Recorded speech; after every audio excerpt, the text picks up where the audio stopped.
What is going on, guys? Your boy Joe672 coming to you guys with a video right now. So this would be pretty much an example of, what a trade would look like. This is from PFF, so this is just something just to put up just for everyone to look at. But obviously, if the Bears have offered a deal for, a trade for Carson Wentz, and obviously if Carson Wentz decides to go there, and I don't know why they're putting so much emphasis on Carson Wentz's decision into this whole thing.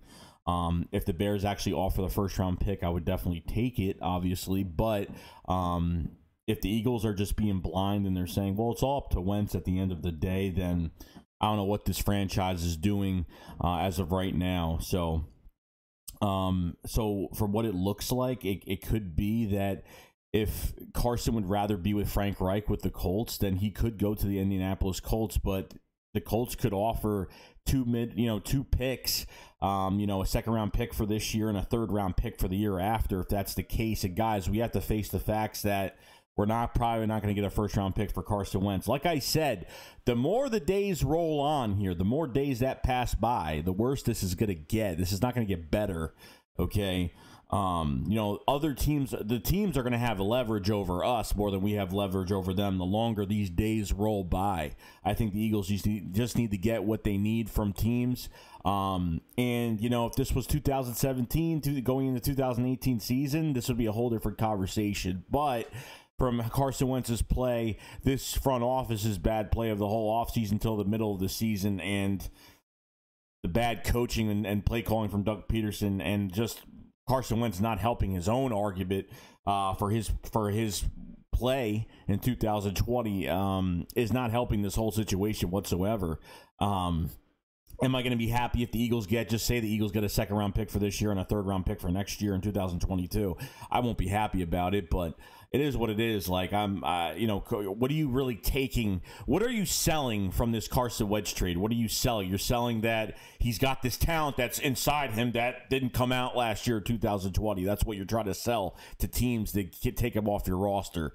That's what you're trying to do. Okay, the Eagles, trade Carson Wentz to eat up about $33 million in cap space, which is definitely manageable. Obviously, if you release him, it's double that. It's over $60 million. So, you're in a better ballpark with $33 million on the table right now. So to eat up, you're better off just taking what you can get. And I don't know how long these guys are really going to wait. Every day I'm like, these guys haven't traded Carson Wentz yet. Like, this is ridiculous. This is like, Howie Roseman is trying to save his job, trying to get 2 first-round picks and a player, which you're definitely not going to get. But if you're at least offered a first-round pick at the end of the day, I don't even know. And it doesn't even matter. I don't care about Carson Wentz's feelings. I don't care about, well, Carson, where do you want to go?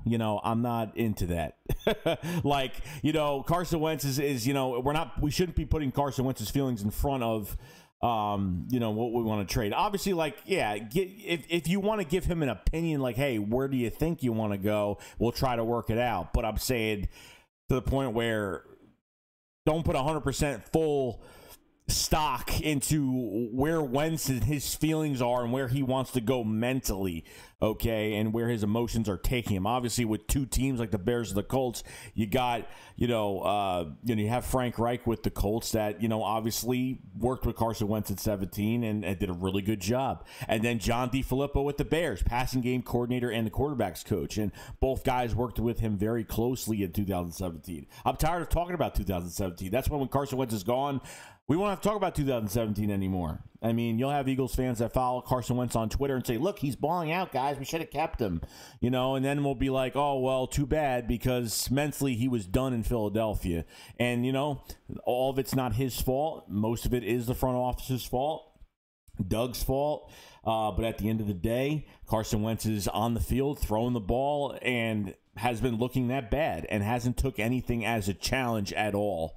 I know there's going to be people complaining, and it is what it is. Like I said, just take it with a grain of salt and just listen to me when I say this, that I don't blame Carson Wentz 100% on a lot of this. But between his play, his attitude, his mentality, it has not worked. He hasn't took anything as a challenge. He just hasn't played and put his head down and play, and that's it. And unfortunately, it hasn't worked out. But Eagles are going to wait, and they're going to wait, and they're going to wait. But who knows at the end of the day? The only time the Eagles are going to have leverage is if a team actually has a quarterback that's hurt. for a lot of time, and they need to trade for a quarterback now. That's really the only time they're really going to have leverage. Other than that, guys, they're not having leverage right now. The more days that go by, like I said before, the more days that go by, the worse that this is going to get for the Philadelphia Eagles. And you know what? We're not contenders. I'm not, even whatever. I mean, you look forward. I know you want the 2 first-round picks. You want to, you want to have an extra first-round pick as well. But I don't think you're going to get that, guys. I don't think you're going to get that. And it doesn't matter whether we draft an offensive player, defensive player this year. At the end of the day, guys, we're not contending in 2020. But obviously leave some faith into this coaching staff and what they could do. That's the only thing I could be very have a lot of optimism by is Nick Sirianni and this coaching staff and what they could do to use these players to their strengths and use these players to their really big abilities that I know that some of these guys do have. Because I just saw guys running Doug's offense. I just saw guys in 2020 running Doug's offense. That's all I saw in 2020. I didn't see any scheming. All I saw was Doug just calling his offense with his playbook, with his plays. That's all I saw in 2020.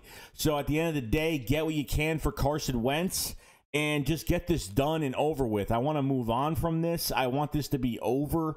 And I'm probably going to say this every video because it's just getting annoying now to the point where they're holding on to him so much. And Howie Roseman, this depends on his career. This depends on his last year in Philadelphia, if this is his last year as a GM here, because this trade is very important to his resume. And, yeah, he's holding Carson Wentz lock, stock, and barrel until they get the right deal. Okay, you're not getting 2 first-round picks. If they end up getting a first-round pick from a team, take it, whatever it is. I don't care if it's a first-round pick and a 5th round for 2022. I don't even care what it is. As long as you get that first-round pick, I'm fine with it. But at the end of the day, if there's really nobody and they're just waiting for no reason for someone to bite on this, to say, oh, Carson's a great quarterback. We know he's got that elite talent, but it hasn't shown up in 4 years. Okay, that's not the case here. Okay, that's not the case. Okay, you can't go by that. You can't go by 4 years ago. I mean, that's just ridiculous. I mean, it's just ridiculous. So, it's a year-to-year league, guys. Like, you don't just sign a guy because that's the reason the Eagles are in a failed situation as they have been, because they've been signing guys because of a past wealth of success. That's the only reason why guys are signed. Oh, you did well a couple years ago. Well, we're going to sign you to a big contract. That's what they've been doing with certain players, and I can't stand that. You get rewarded for the things you do, but you got to be rewarded year to year, not every a span of 4 years, a span of a few years, till now, because you're playing from age 27 to age 30. 31 is a huge difference, okay, in age and depending what position you play. So that's what the Eagles have been doing, and it's just been really annoying. So take whatever you can get for Carson Wentz. Well, I'd be happy if the Eagles get a 2nd and a 3rd round, just like 2 picks, and that's it. Yeah, probably. I mean, but it is what it is. Like, we just got to swallow the pill and just move on, and that's all we really got to do with it. So that's pretty much it, guys. But let me know what you guys think. Just taking the deal or staying where we are, and then hearing the rumors about the Eagles drafting a quarterback. I'm telling you right now. I am telling you right now. I'm not gonna sit well for me at all. So other than that, guys, that's pretty much it. I'll see you guys later. Shakes, what up? Follow slide. Peace out, guys. Peace.